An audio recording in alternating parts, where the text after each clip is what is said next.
Okay, anyways.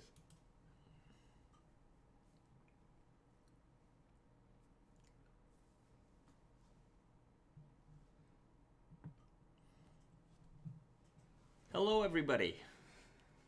I hope you're seeing this properly. Had a little bit of a technical difficulty getting started up here, but we're live now. Let me know if we're coming through loud and clear. My name is Bezad.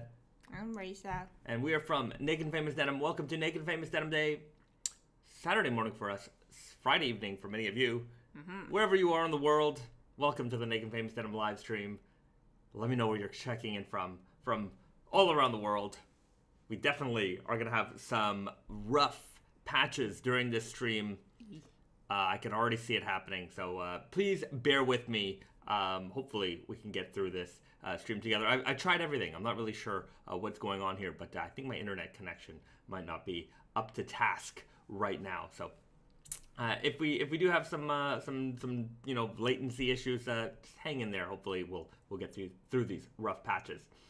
Francisco Michael checking in from Chicago. Welcome. Hello from Mississauga. Hello from the Valley Public Library in California. Infinity Glove. Well, thank you for tuning in from the public library. One of my favorite places to be. I do enjoy a good public library. Some of them. Not all of them. Not all of them are great. Some of them are better than others, but I do enjoy a good library. That's for sure. MT, the linen denim is amazing. Well, nice. Thank you very much. Which color did you get? Those have been selling really well. Yeah, we're unexpectedly well, I have to say. Yeah, better than anticipated. We put out a lot of non kind of indigo denim options this season, especially in like the ecru world, like the natural seed. We have the raw cotton slub. Now we have the raw linen denim. All hot fire jeans for us this season. Hot fire. Gojin 1980. Hello from Australia. Welcome. It's going to be 33 here this weekend too, MT says. So it's going to be linen denim season, that's for sure. It's a little gloomy today. As you can see, we don't have a lot of light coming in. It's pretty warm though, I think. Oh yeah? Something. All right. Well, so long as the temperature's all right. I do appreciate a good sun though. I know. Shouldn't complain. It's not raining at all. Vitaly in the house. Hello from Snaraining, Colorado. I'm not. Oh, Strain. Is that a place? I thought you were trying to say it's like snowing and raining, but I don't know if that's the time of year. I wasn't sure if that was a made-up word or not. Can't be snowing. Well, can it? Maybe it can be. Max, hello from Denver, Colorado. How writes in. Been wearing my May 9 Selvedge chore coat for the past week. It's exactly the chore coat I've been looking for. Well, I'm glad. Enjoy it, especially in this warmer time of year. I have to say that with the heavier weight stuff, like I've been wearing the natural seed, not the natural seed, the raw cotton slub, and 16 ounces hasn't really been the warmer temperatures haven't really affected me so much. It hasn't been that warm yet, to be honest. Hasn't been too warm. Yeah. But we'll see. Yeah, we'll see. We're getting into humid season here in Japan. We kind of skipped spring, I find. Like it was pretty rainy and gray most of the time. We didn't really get. There were some nice days here and there, but I mean, it's still May, so we'll see. Yeah, we get into June, and anyways, it's just been gloomy and gray. I just see rain. Lots of rain. Not very happy about that. Give me the sun. Hello from Jersey City. Phil Thomas writes in. Todd Hackett, how dirty have those raw cotton slub gotten? I have to say, not much at all. I've been pretty careful with them, especially around pasta and pizza. Sauce. Anything red sauce or anything oily. There's definitely, the beauty of indigo denim is that all the pizza oil just gets hidden. You don't see it. There's enough. No matter what in my life, there's a pizza oil stain on something somewhere. It's just inevitable. Yeah. Once it starts to become dirty in general, you don't mind. You probably wouldn't mind it. Right now, it's pretty white. So yeah, when you get one pizza stain like right on your thigh, it would just stand out. Yeah, you know it, and then you're always looking at it. But yeah, it happens. pretty much all the time. But yeah, indigo denim, you definitely don't notice it. On these, I'm being a little bit more careful. But yeah, I guess at some point, you know, they'll get dirty, and then they'll just continue to get dirty. But yeah, they've been holding me down. I've been wearing my purple cores in 90-degree weather over here, and I'm surprised how not terrible it is. James and Keating. Yeah, so long as they're like the right fit, you know, even if they're a little bit looser, you'll be okay. I think a looser is better in hot weather. Oh yeah. I really don't want to wear skinny jeans in the summer. Right, not too tight. Yeah. But also it depends on how much time you're spending outside. You know, if you're working inside, you're in from your car, you're in the metro, it's not so bad. You can manage it. But in Japan, there's a lot of walking. You're outside a lot. Yeah, not us because we work from home. But but the humidity. Yeah, the humidity will definitely get you. Yeah. It's hard to avoid that. Always careful in my recycles. BD writes. Right. If you're a pizza fan like me, it's definitely those stains will get you. KW also raining here in New York City at the moment. Right on. Yeah. So hopefully it's. Tell me where you are. If it's sunny and bright, I'd like to know that we're not just all gloomy and gray. Well, it's at night for most people. That's true. But it's early. It's not that like it's probably like it's Eastern time. It's 7:20 p.m. right now, so sun hasn't gone down yet. You still got a little bit of time left. What do we got here? Todd Hackett. So all of your furniture isn't covered in indigo that rubs off on your raw cotton slubs. So all of your furniture isn't covered in indigo. No, actually, we have a green couch. So it's also a fabric couch, so it doesn't really transfer back to us. Yeah, it doesn't transfer back. Yeah. Yeah, I've really not had any issues in my life, like making furniture blue. Well, the only thing is if you've got like wet jeans on.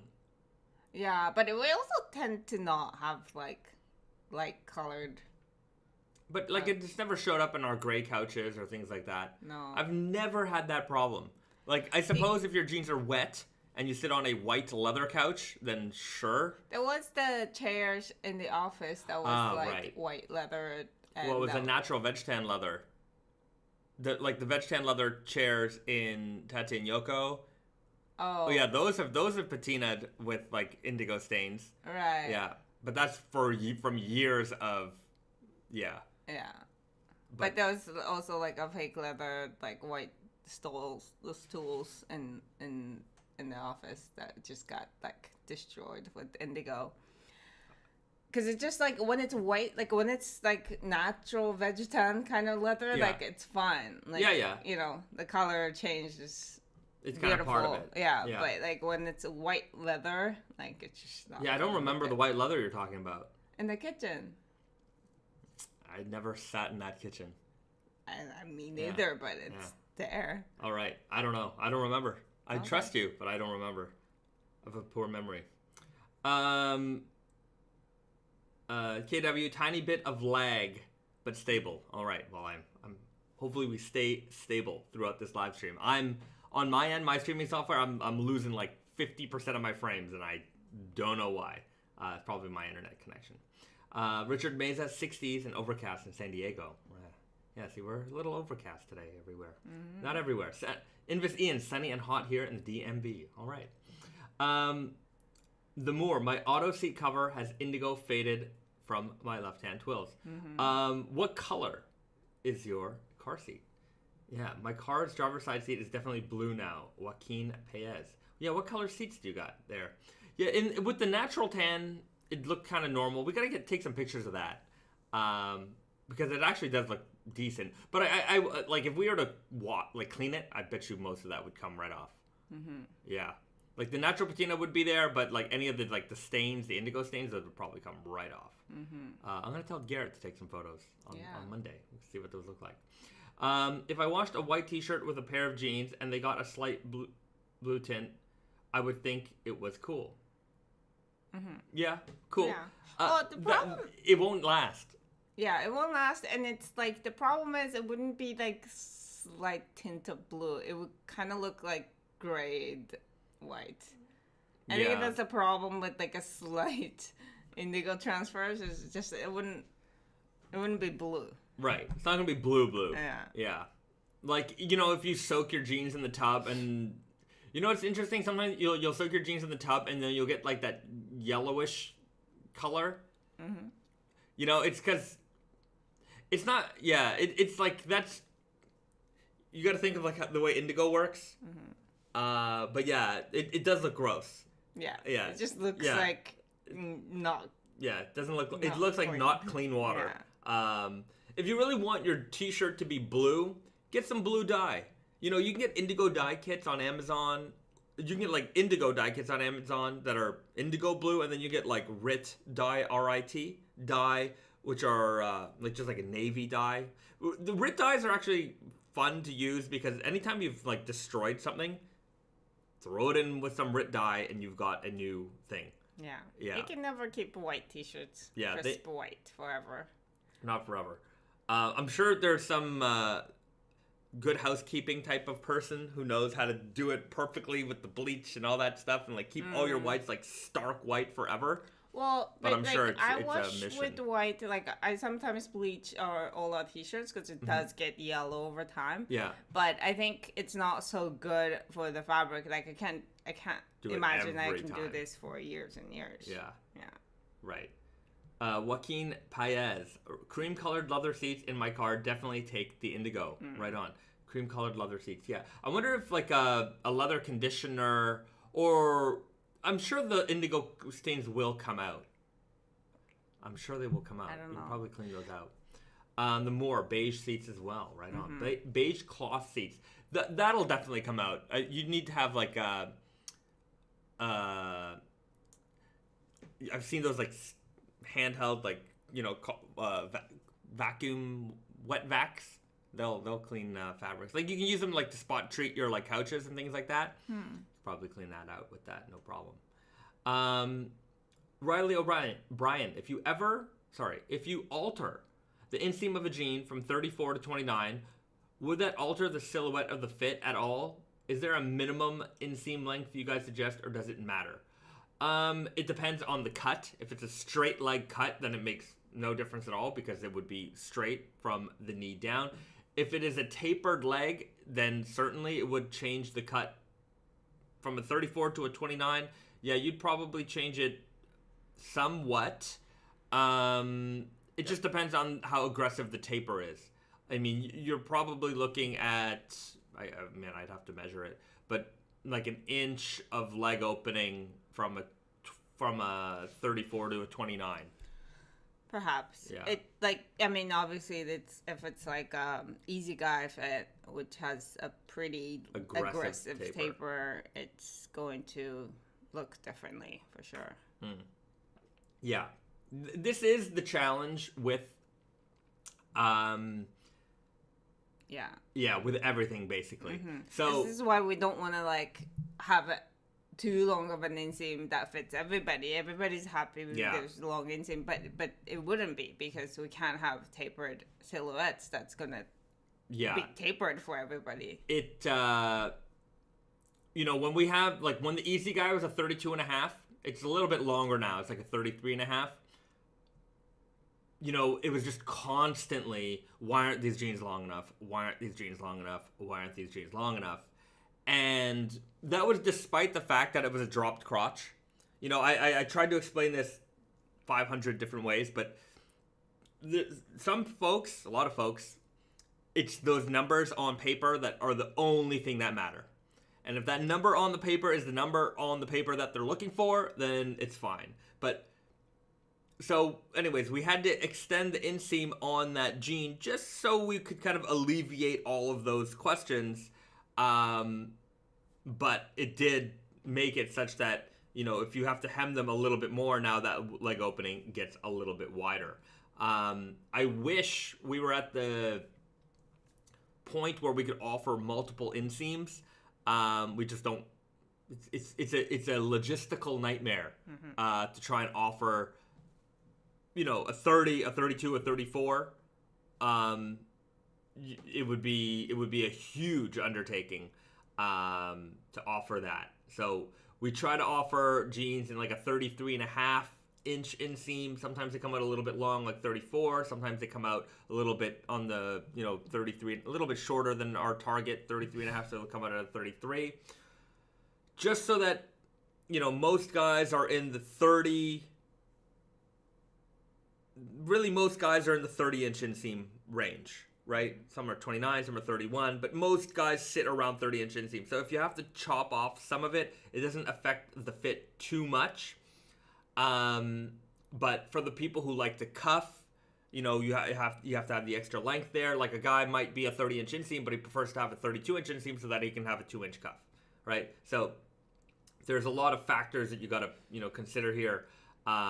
But I mean, I think it would make a lot of sense if we just offered at least 32, 34-inch inseams. That's not going to happen anytime soon. We got to be a way more humongous company to offer that. But yeah, it would certainly alleviate a lot of things. That way, if you're like a 28-inch inseam, you get to 32, you hem it to a 30, you got yourself a 2-inch cuff on there. You're happy, you're good to go without too much of a change in the taper. But yeah, I do hear you guys out there. Riley O'Brien, I want to get the Elephant XS with altered inseams. I do have the Super Guy Elephant XS, and I want to size down and have them hemmed. Your answer makes sense. All right, well, I'm glad it makes some sense. I'm sure that answer made some sense. Or if you had questions about why we offer only certain inseams and what it does, then anyways. I don't know where I'm going with that. I lost it. Anyways. Yeah.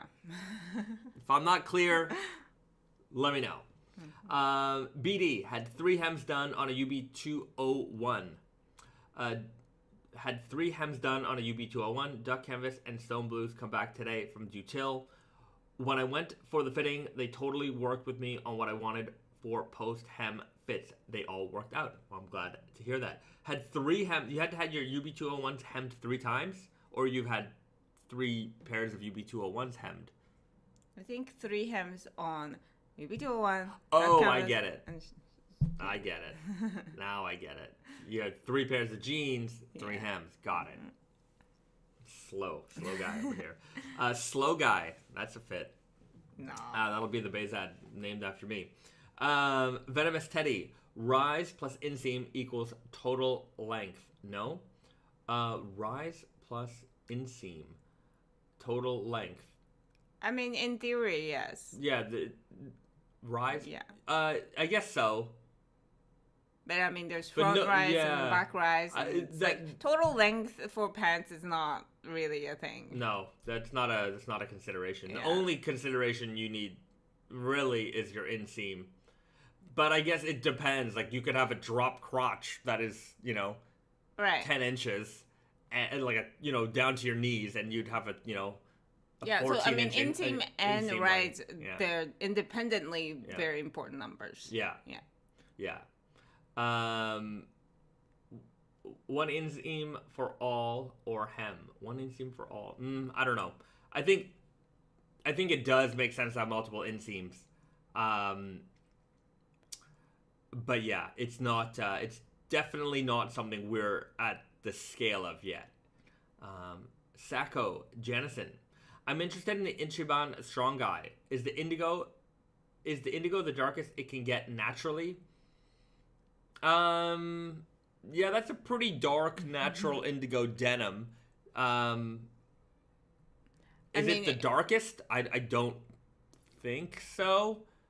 Yeah. I mean, it really depends. And also I mean, natural indigo, they say that like it's I think it's hard to point what is natural indigo in the sense because as far as I know, like different batch of natural indigo dyes vary differently and different yarns take differently. So it's like sometimes it comes out really dark, and I think oftentimes it comes out like darker than like pure indigo. In terms of like if you just compare, exact same, because it does seem like a lot of natural indigo denim that I've seen, like they have the dark, like not dark in color, but like dark. It is dark in color.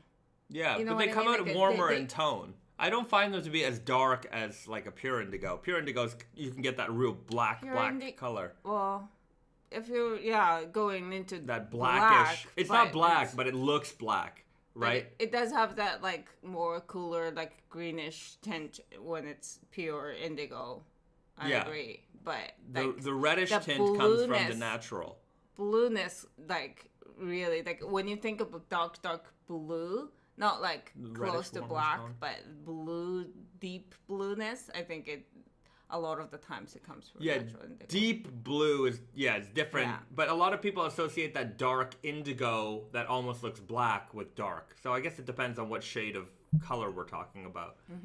The deeper blue is more of a natural indigo tone, I find. Yeah. But the darker indigo is more of a pure indigo color.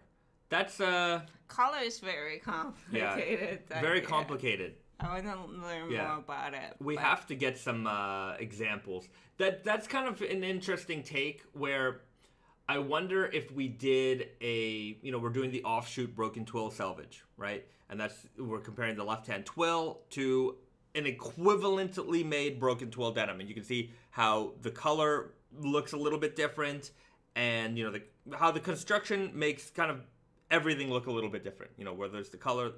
I gotta show it.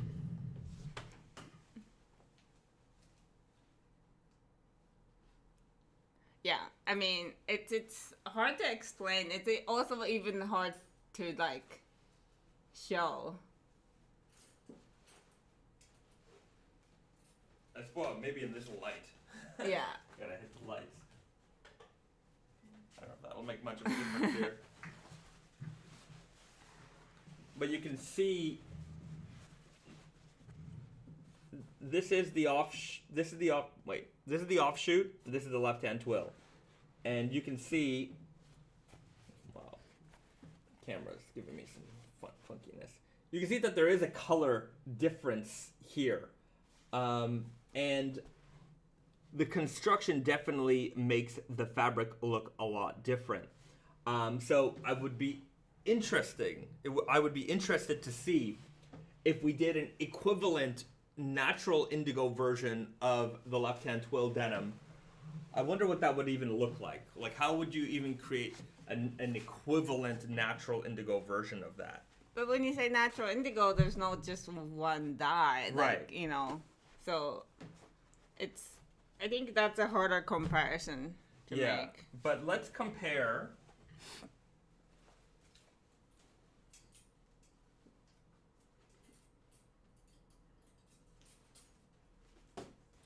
Like, this is the natural indigo, and this is the left-hand twill, right? So the left-hand, you can get a pretty dark, this is more of a navy tone, this is more of an indigo tone. This is what we're talking about here. And I find, you can probably get a little bit darker in the navy tone here, but natural indigos, I find, don't get to be quite as dark as this. It's less... Yeah, it's less of this indigo black color, and it's more, you can get it more black. Of a navy color. It's less black. It's more blue. Yeah. Hope that makes sense. Yeah. I don't know. I think it's a little confusing because our natural indigo Selvedge fabric is pretty light toned. Yeah, it's mid-tone, warm tone. But yeah, it never gets to that all the way super dark indigo tone. I wonder how much dipping you would have to do to get it to. I'm sure you can get it there. Maybe you can get it there. Oh, 100%. Yeah. Like, we've all seen natural indigo denim that are very, very dark. Have we? Yes. Okay. We're gonna have to find some examples. Super dark, super dark natural indigo. Yeah, my brain is always in this realm. Like it's actually like it's like this. I mean, I don't want to. You can. It's just that we don't make them. First pair of black ash jeans, amazing, love them. Brock N. Enjoy them. The ash black is great. Dark black warp, white weft. You should make a fabric that merges your 4 core denims together. Natural indigo, left-hand twill, dirty fade, stretch selvage. Nope. You should make a fabric that merges them. How would we merge them? What? You should make a fabric that merges your 4 core denims together. Natural indigo plus left-hand twill. Okay. Plus dirty fade. Okay. And stretch selvage. So you'd want a natural indigo left-hand twill denim with like a natural cotton color with stretch. Natural cotton, like an unbleached cotton with stretch. That's a lot. I don't know. I suppose that's doable. I thought originally when you said that, I thought you maybe like use all of our 4 fabrics in one jean. That would be too weird. Yeah. Yeah. That would be weird. What's the difference between natural and pure indigo? It's both non-synthetic. No. Pure indigo. Pure indigo is synthetic. It is chemically pure, which is why they call it pure indigo. Natural indigo is derived from the actual plants, like the indigo plant, and because plants are organic matter, there's impurities in the dye. There's also, depending on where they get the indigo from, the growth of that year. It's like anything, it's really like anything that you have to derive from a natural ingredient. Were the tomatoes good this year? It's like the same thing with indigo, with natural indigo dye. Yeah. It is a little tricky, like, because when you think of pure, you think of like untouched. Right. But it's the opposite. It's kind of the opposite. Yeah. Yeah. It's pure in the chemical sense. Yeah. Mike Knight, the pants. The fit me perfectly were comfort cords in Super Guy 36. The pants, fit me? I don't know. Oh. I'm not sure. The pants that fit you well were the comfort cords in Super Guy 36. Mike Knight, is that what you're saying? All right, I hope so. Okay. Does the ash black 2% stretch fit the same as the black Cobra's 2% stretch? Sorry. Little Len. Does the ash black 2% stretch fit the same as the black Cobra 2% stretch in the waist as the Easy Guy? You want to check the measurement guide. Yeah, check the measurement guides always. Yeah. Does it fit the same as the black Cobra? Okay, yeah. Always check the measurement guides. Yeah. And each denim, even if the composition is exactly the same, it's the likelihood is that it's not gonna feel the same. It would be slightly different. Yeah.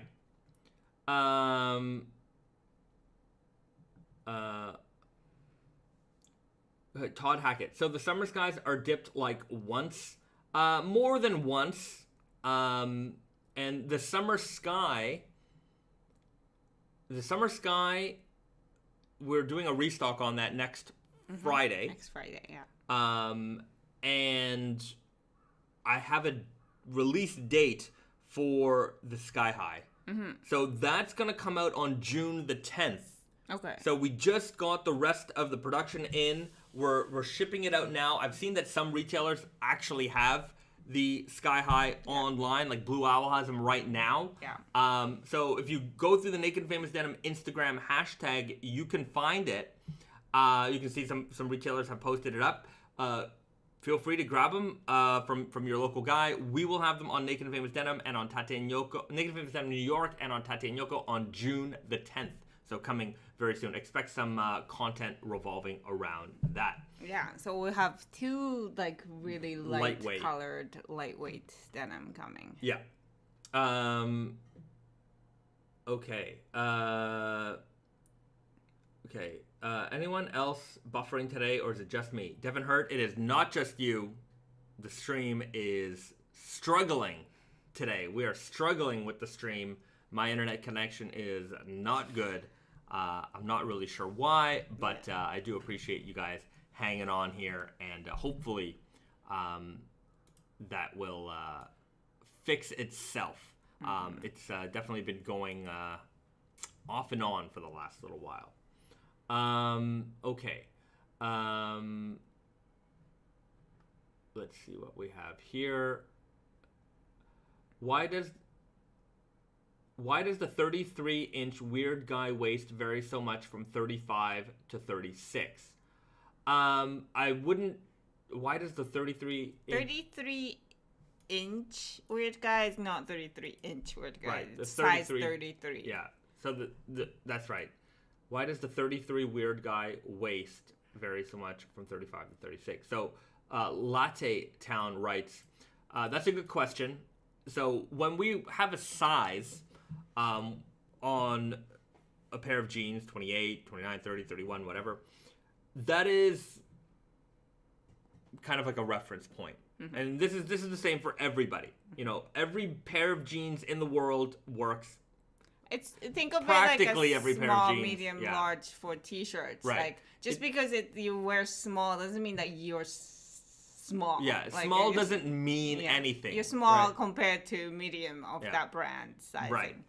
So think of all of the tag sizes in jeans the same way. This represents a 33, and our 33, if you actually measure the jeans, it might be a 35, it might be a 36, 33 and a half, 33, 35 and a half, whatever it is, you have to check the measurements. Now, a lot of us have been conditioned to believe that your jean size is your waist size, or your pant size is your waist size. That's not the case at all. Practically every brand works this way. That's kind of the problem, is that somebody will come from, a brand, right?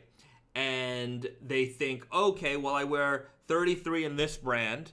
And because that particular brand online, they don't post a measurement guide. A lot of mainstream big, corporate brands, whatever it is, they don't put their measurements on the website. And if they do, it's a generic measurement table where it's like the model wears a size, blah, blah, blah, blah, blah. And they have like one size, approximate for a size 32, which they use on all their products, right? So their measurements, even if they do provide them, are usually never good. So you come in believing I wear a size 33-inch jean. What size should I go and buy in Naked and Famous? They told me to go check the measurement guide.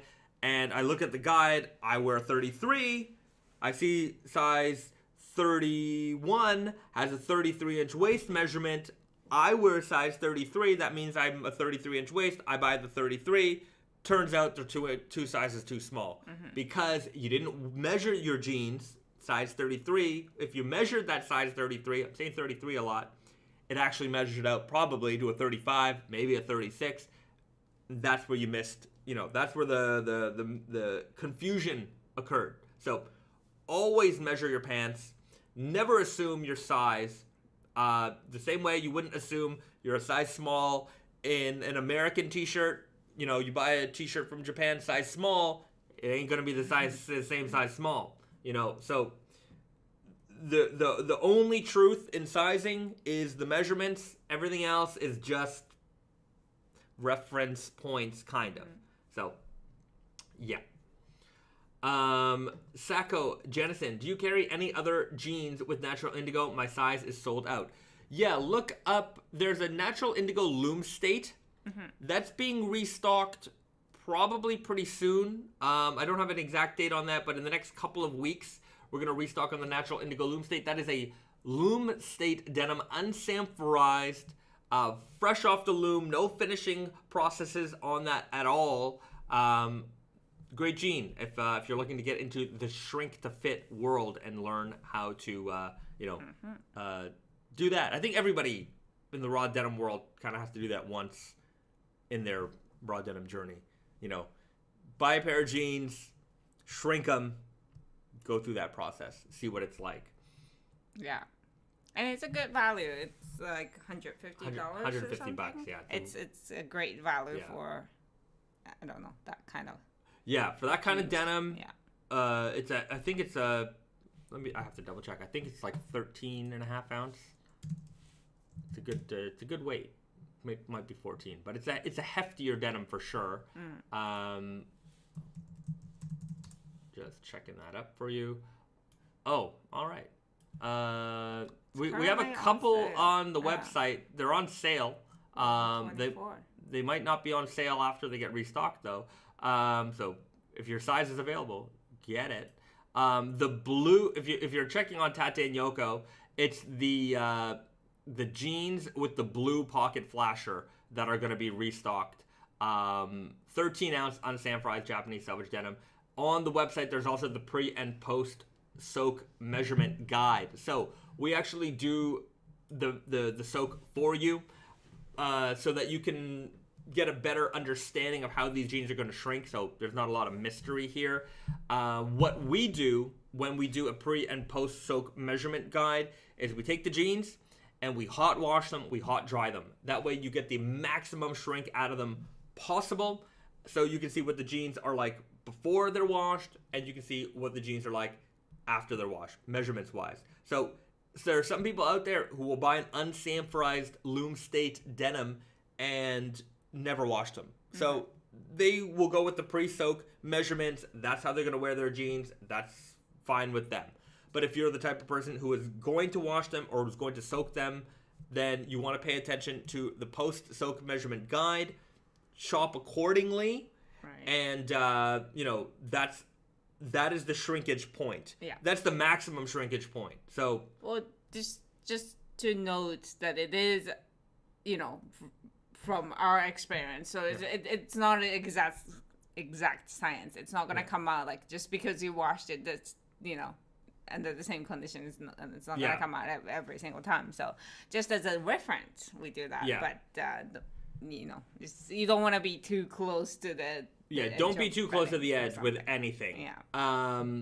Also, this is part of the unsanforized kind of the mystery. The mystery of like, because when you get into that realm, sometimes people are too focused on the numbers. Look, the waist is definitely important, but sometimes people are like, oh, that thigh measurement is a 1/4 inch off. I'm like, if it's a 1/4 inch off, let's put it to you this way, if it had that extra 1/4 inch you were looking for, they still wouldn't fit. Like if you're within 1/4 of an inch on anything fitting, it doesn't fit. It just doesn't fit. It's going to be too tight. It's not going to be the right fit for you. And especially with jeans, because jeans it's not like a suit, I've said this 1,000 times, but your jeans you have to have room in them. You have to be able to wear in them. They're not meant to be like this rigid. I mean, they're rigid, but Yeah, they're not tailored. Like a perfectly fine tailored garment, It's meant to be worn and, relax. It's a casual garment. So don't be too caught up on precise measurements. Where I'm a little big. I'm not 3 inches too big on the waist. 1/2 inch, an inch. That's okay. But some people they're like, I'm a 32 inch waist perfectly. That's my waist size. Okay, that's the waist measurement. Got it. And I'm gonna buy jeans that are exactly a 32, or they're gonna buy a jean that is a 31.5, and they're hoping that those jeans are gonna stretch. And I'm talking measurements, guys.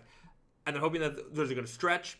They don't stretch. They don't stretch like that, right? Because if you are a 32 and you get the 32 and then they stretch out, you're probably okay there, right? But if you get to 31.5 and they stretch out, they're going to stretch out maybe to an exact 32, maybe 31.75. It might stretch over time, but it's like if you can't close the waist, you're not gonna wear the jeans. Yeah, you gotta be comfortable. It's gonna take time to stretch, even if it was gonna stretch. I'm sure a lot of folks in here through their raw denim journeys have probably been through that point where they're like, I really like these jeans, but they're not comfortable, so I don't wear them anymore. Right. So you gave up on a jean that you liked, that you wanted to enjoy, because they were not the right size. Yeah. Or they were exactly the right size. And you found another jean that maybe you don't even like it as much, right? Yeah. You don't even like the fabric as much, but it's more comfortable, right? Mm-hmm. So you end up wearing those a lot more. Yeah, it's just like we're putting out this like public service announcement of like that. Don't spread this word of raw denim stretching buy the size down kind of information. It's gotten out of control. It always comes back, and you have to put this in check, because there's a lot of people who find raw denim for the first time, and then they're finding bad information, and there's also, the forums are great, but they're not always great, right? There's still a bunch of misinformation that gets around there, and even videos sometimes I see, and the other day I watched a YouTube video of I forget the guy's name, but anyways, it doesn't matter. He's a fashion YouTuber, talks about vintage and a whole bunch of different things. Good videos, but they decided, and I think this person might have come from a little bit more of the street fashion kind of community, and oftentimes when I think we talked about it last week, there's like the streetwear version of their take on vintage, and then there's like the raw denim heritage people take on vintage, and some people are a little bit more technical about it, and then there's some people who are like, I appreciate it, but I don't know everything about it, right? And I don't need to know everything about it. I just need to know kind of the baselines, right? Like, this is cool because of this and that. That's the old school way of making it, but I'm not going to get into the nitty gritty of everything. Yeah. And the one thing that always keeps coming up whenever I hear about Japanese denim from people who maybe don't know, they know Japanese denim, but they don't really know Japanese denim, is the American looms, right? They always, Japan brought in the American looms, and they made, I'm like, no, they never imported American looms. That never happened, right? Japan was making their own automatic looms since the early 1900s, right? Toyota was making looms, right? They eventually made looms that could make denim, but even then, even the looms that they had at the time, like there's the G3, I think that's the most famous shuttle loom. Okay. When the G3 was invented, it wasn't making denim. It was making other fabrics, and eventually they used these machines. They were able to make denim using these machines decades later. Japanese selvage denim didn't come around until like the 70s, right? Japanese denim didn't come around until like the 60s, 70s, right? Yeah. So Japanese denim as a thing isn't that old, and they certainly didn't buy the old American machines to make the denim. Yeah. Back in the early days of, Japanese made jeans, they were importing American denim. Yeah. Right? So that are woven in America. Yeah. Just as a denim, we imported it. Yeah. And so I do think that just the idea of like idolizing the Japanese denim, it's kind of funny because they all go back to, like, of course jeans is an American thing. It's like the culture and everything that we took from America, but it's just like the idea that it is like the abandoned method of production from American, Yeah. And America they didn't completely abandon it, right? A lot of those mills were still making selvage denim in America. The famous one, Cone White Oak, that closed a couple years ago. There is a new company that took over those things. So I just find it odd that some of that, there's a big kind of gap in the understanding of how that all worked, where they're like, oh, America abandoned it, and to a degree they did, right? Because they wanted to go, projectile loom, let's go mass market, let's make a lot of denim fast, fine, right? But those machines still operated, and if you were looking for that type of denim, that was certainly still available.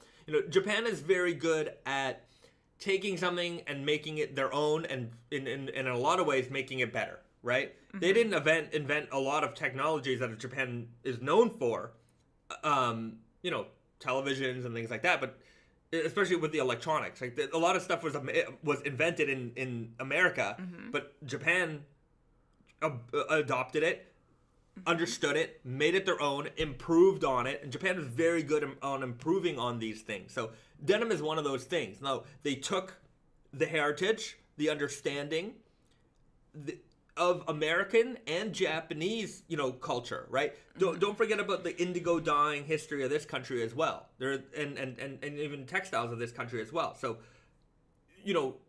Shuttle, like even like with kimono fabric, that's all made on Shuttle, right? Mm-hmm. So like Shuttle production was certainly, it's available everywhere. Every country had their own versions of Shuttle. That's how all fabrics were woven, right? Yeah.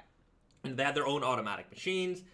They converted them to make this American fabric, indigo dyeing, and all this, and then the rope dyeing technology. All this stuff kind of came in, put together to make Japanese very unique, that pulled from American and Japanese culture, history, put it together. But speaking of the bad information that's out there, sizing, there's a lot of bad sizing information that's out there. And then there's that story, Japan imported the looms. That was one of the things that I first heard when I first got into raw denim in the 2000s, right? And I had no idea, because back then there were a few denim forums, and that was it, right? It was a very small community. Raw denim was very small, and we just didn't know anything, right? Mm-hmm. We didn't know. So and how could you? Yeah, because there was also a language disconnect, right? It wasn't it was all a bunch of, I would imagine, Westerners on this forum talking about stuff, and it wasn't like these, guys from Japanese denim mills were in there correcting anything. Right, they didn't even know these forums existed. I'm sure they do now, and they still don't care to correct any of this stuff. All this information, are I can easily picture it, because I've been there so many times. Is that these American or whatever, the boring people who are interested in denim would come over and have a business meeting with these Japanese guys who knows the history to a certain degree, and then they'll just, okay, so that's what happened, maybe take a note or whatever, maybe not, probably not actually. And then you go home and spread these words, and it's the game of telephone, I guess. I guess so. For me, I remember, starting at Naked Famous and going to Japan with Brandon, and then we started going to the mills. And I still had all this bad information in my head.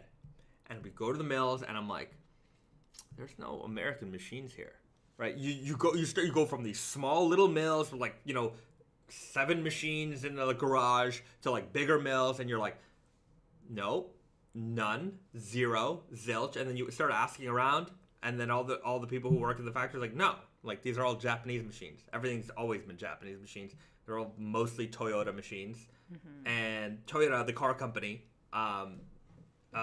they made, sometimes you'll see these photos of the mills, and you'll see Toyoda, Toyota.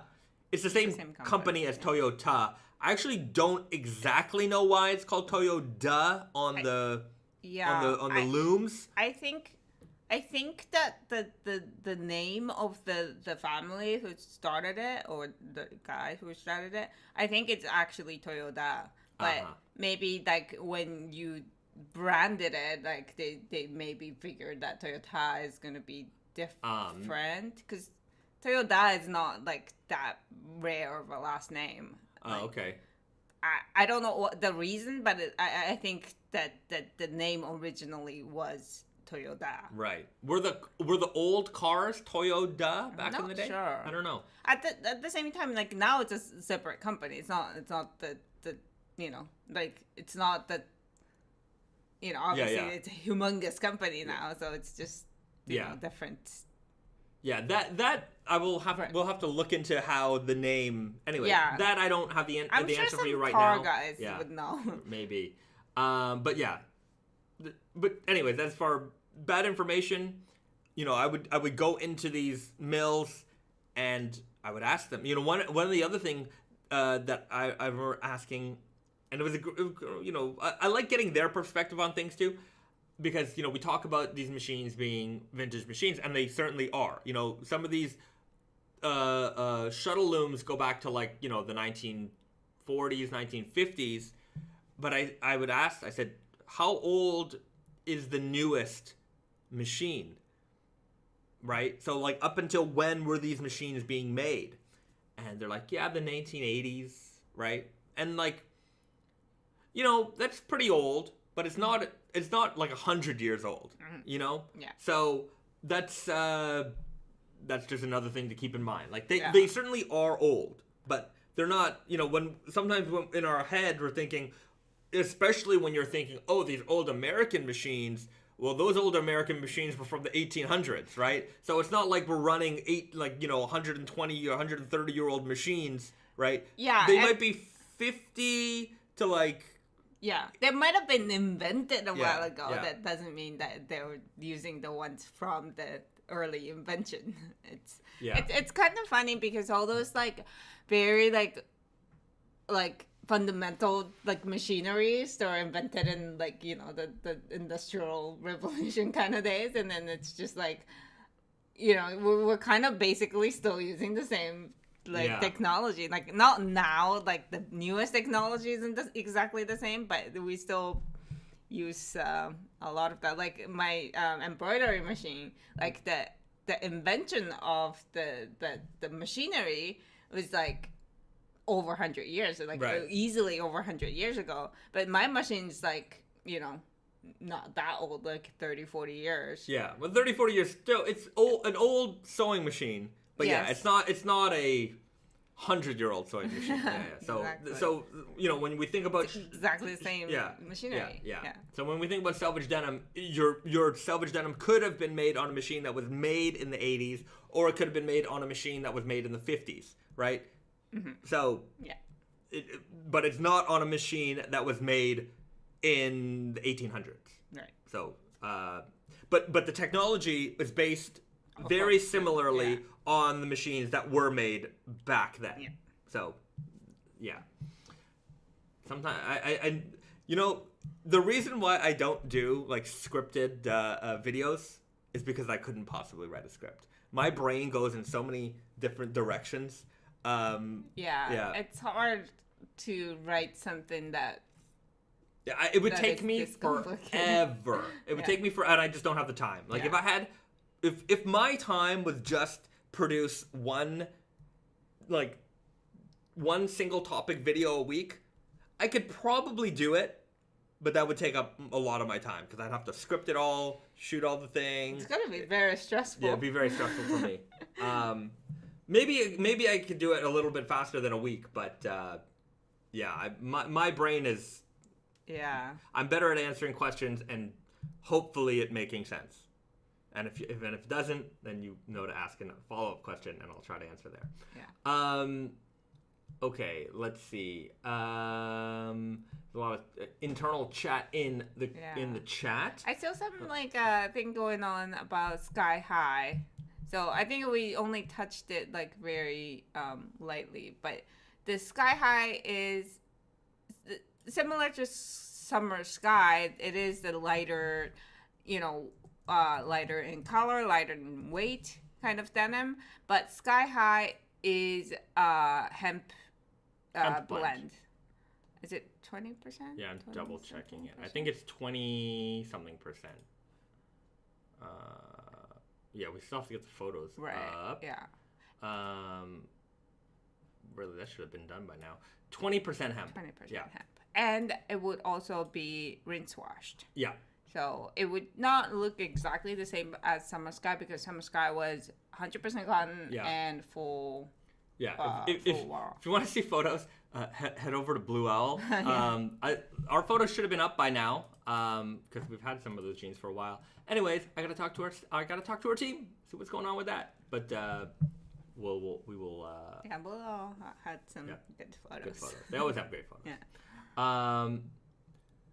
BD, hey Baysad, I like what you are saying and subscribe to the way you are looking at things. I appreciate it. Would you like to subscribe to my newsletter? I like. Yeah. And don't forget to like this video. Yeah, and don't forget to subscribe. You know what I forgot to do, which I should probably do right now? You know, before the live stream, I go on Instagram. I say, hey, join the live stream to let everybody on the Instagram know to join the live stream. But I didn't do that. So I'm going to go on live on Instagram right now and I'm going to tell people that we're live and that they should join the live stream. So we're going to do that. We're going to have a simulcast on Instagram, on YouTube. We're going to be double streaming here. It's complicated, this streaming business. I guess so. Yeah, I mean, it's too much stuff going on. Okay, if you're tuning in on Instagram right now, we are live on YouTube. We are live. We are simulcasting right now. So head over to our YouTube channel because we're only going to be streaming for a few moments on Instagram. Head over to the YouTube channel. Head over there, subscribe to the channel, like the channel, be part of the YouTube Naked Famous Denim live stream community. I know I don't post too much on the Instagram for the live streams, but we're here now. We're doing it. We're doing it times 2. Back to some questions. Any chance we'll get some Naked Famous jeans from the new mill that took over Cone Mills? No.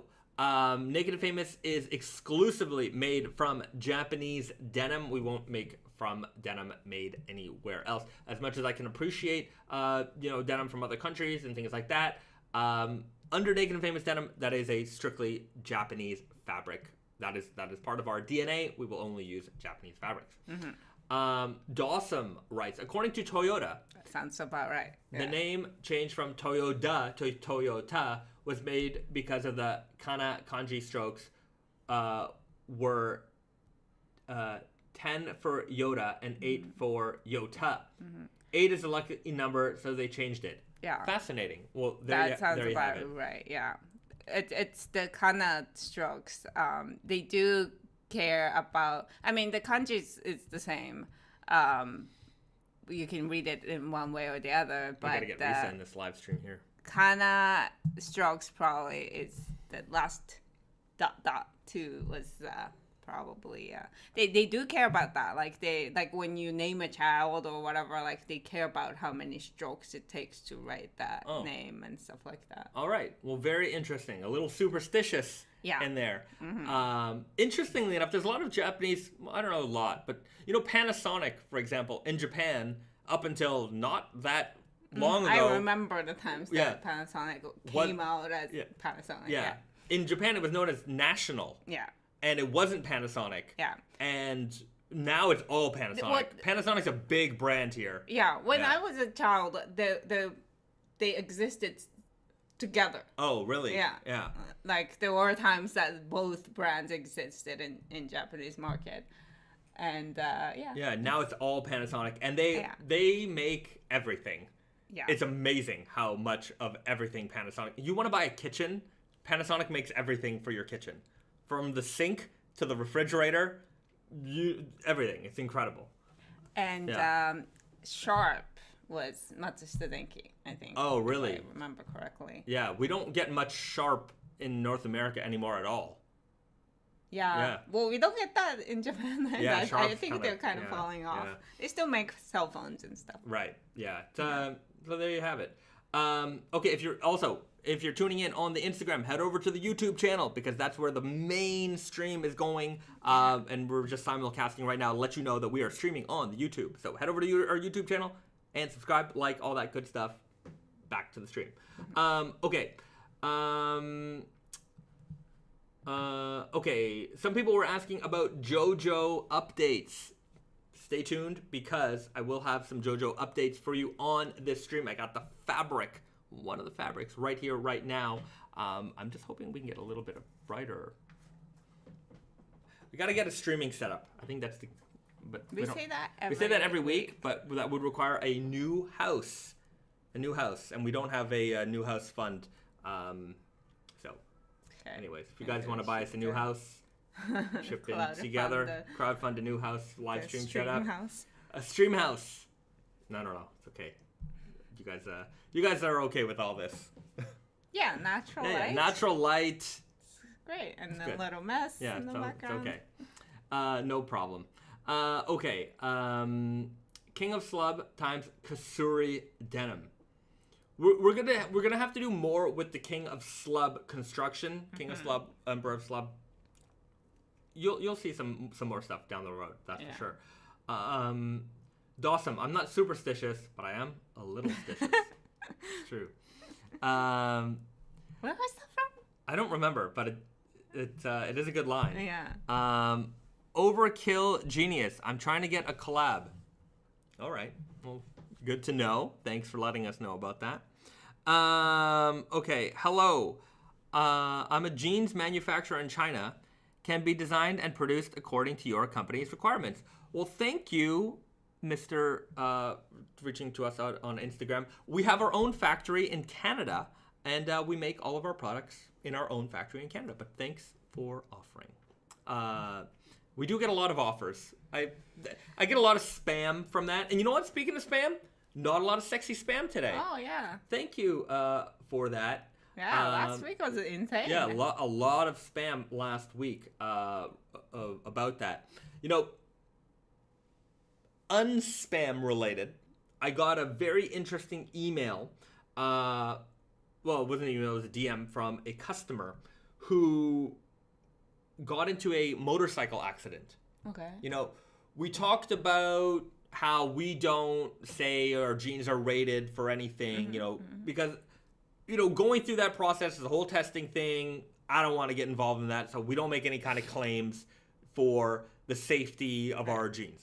That's the reason why we don't do it.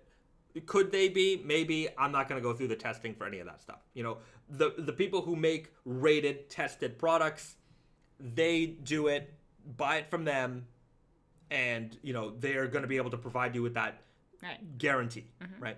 Now, every now and then, you know, once in a blue moon, or even rarer than that, I don't know what a blue moon is, but it's a thing.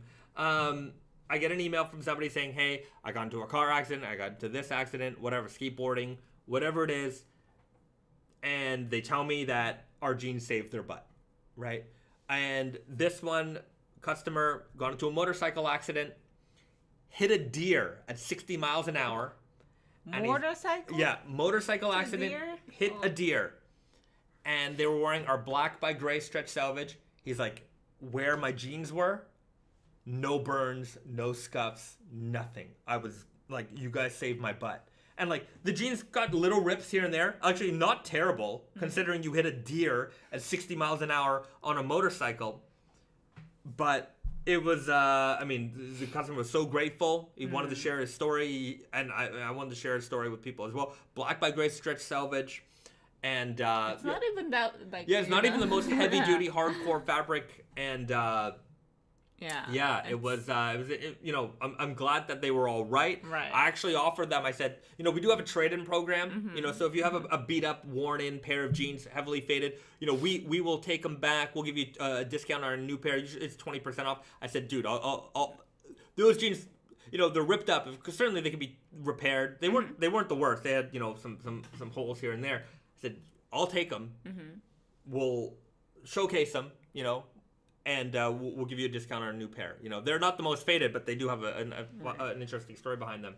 He didn't get back to me on that one, but yeah, you know, one time we had a pair of jeans that a customer, I forget what kind of accident they got into, but the paramedics had to cut the jeans, and the customer was like bummed out. He's like, the jeans saved me, but the paramedics had to chop my jeans out. I can't wear these anymore. They cut them up like right from the middle of the leg, and I said, send them to us.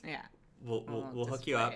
And I don't know where those jeans went, and they were actually covered in blood. So the customer was hurting them, but they were interesting, and the way that they were cut was interesting. We had them. They're somewhere in the office, but avoid accidents, please. You know, obviously I don't like to hear stories of people getting hurt, but you know, I am glad that our jeans could have provided you with some safety. That said, I don't guarantee any kind of safety or anything like that, but it was an interesting story that someone shared with us. Tactical Cupcake. A blue moon is the second full moon of a month. Oh, well, there you have it. I knew it did have a actual meaning. Wait, so that it's not actually blue. It's just that, if you have two full moons in 1 month, the second one is called a blue moon. And how often does that happen? Not often, I think. That's why it's kind of rare. But the accidents in our jean stories are even rarer than blue moons. So but blue, anyways, indigo, I don't know. I'm trying to think of something. Ray, Tattooed Boy, LOL, sexy, spam, selvage. All right. I like it. I like it. Anyways, there is some 15-year anniversary is coming up for Naked and Famous Denim. Mm-hmm. And it's insane. It's been 15 years. It's been pretty nuts. We are working on a special 15-year anniversary jean. Sexy Spam Selvedge. I wouldn't call it spam, but it'll be anyways, we're teaming up with should I say it? No.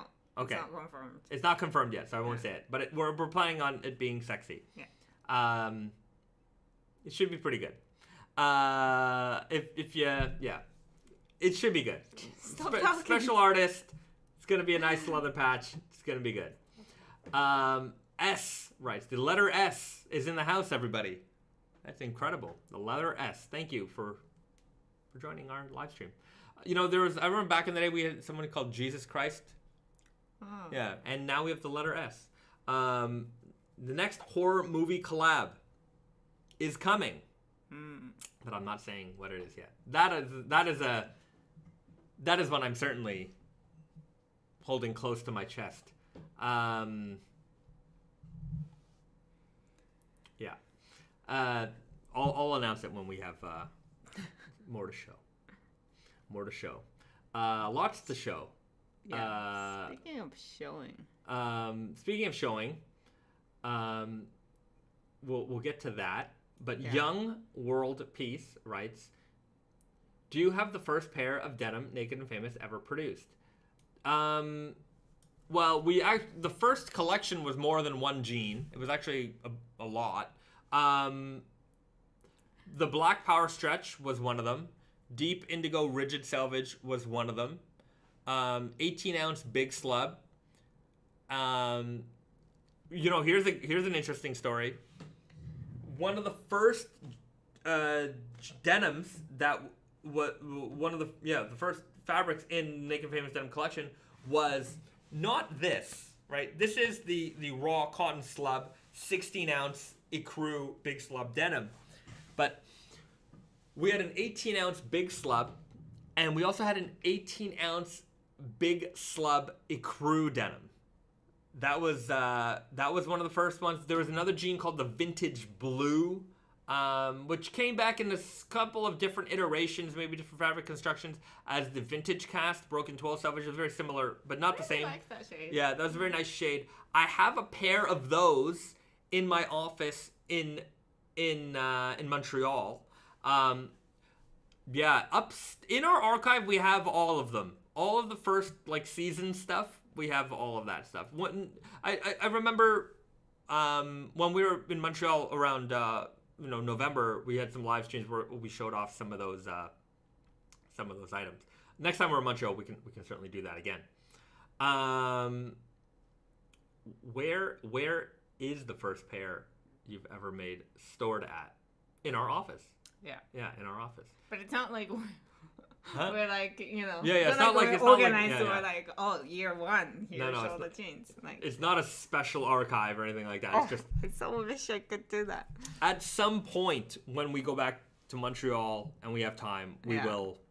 Yeah. Organize it all. I have all of the order form line sheets from our history, so we could go back and try to find everything.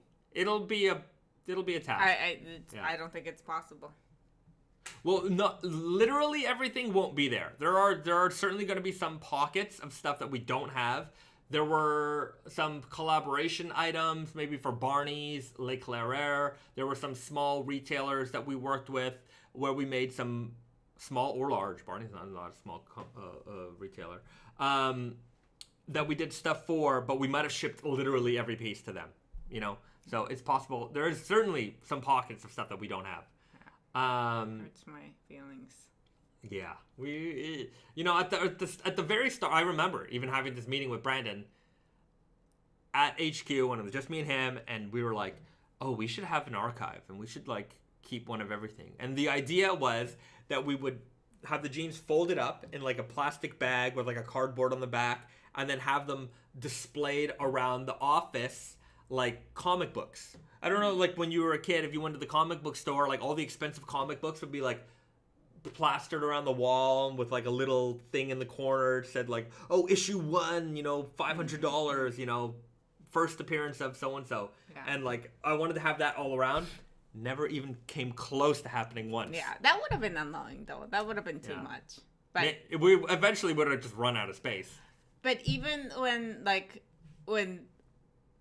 as far as I'm around and I was kind of like, cleaning up the sample room, like I started just taking one of each season's jeans and putting it aside so that we can keep it as archive.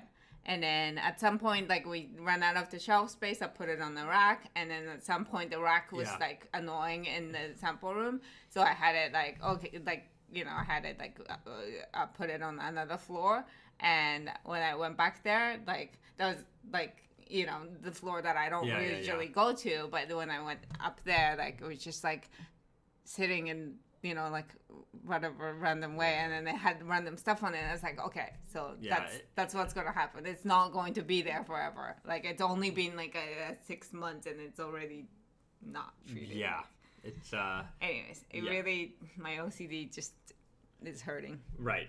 I like to keep a neat showroom, but not everyone anyways.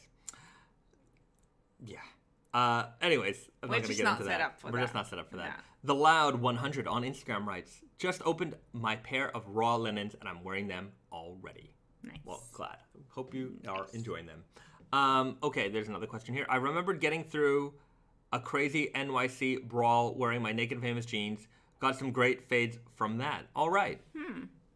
Fun story. Bad stories are good stories. But please avoid. Avoid violence and danger. That's my motto. But it is the beauty of, wearing jeans that, have some history. Just I got that fade from the time I was thrown through a window.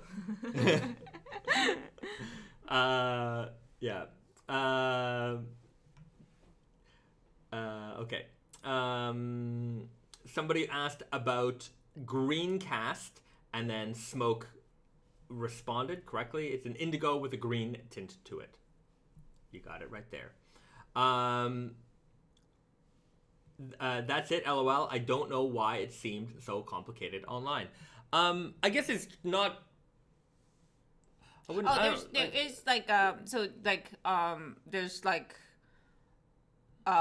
under dye, and there's like a whole thing to it. Like I can't really explain it right now because I'm not confident in my knowledge. But the Greencast is like how you make it is like under or over. Like there's multiple ways to make it, and I think that's what the internet is trying to tell you. All right. Yeah. Yeah, I don't know. Yeah, it's a little bit more complicated than just a green tint. Right. It might be because indigo starts as a little bit more green, so it's, I guess, just controlling that level of green. Yeah, to make it, there's multiple ways to do it. I think top and like bottom, not bottom, but like you under dye it or over dye it or something like that. There's a couple ways to do it. Yeah, we'll have to look that up. Yeah, we'll study it and report back next week, I guess. Sure. Yeah. Okay, that's your homework. Yeah. Reese's got homework. Okay, Ray Tattooed Boy, it's about that time. Like and subscribe. It's always that time, in fact. It's always that time to like and subscribe to our YouTube channel. And if you're watching us on Instagram, head over to the YouTube channel right now, because that's where most of the action is happening, and you got a better view of what's going on as well.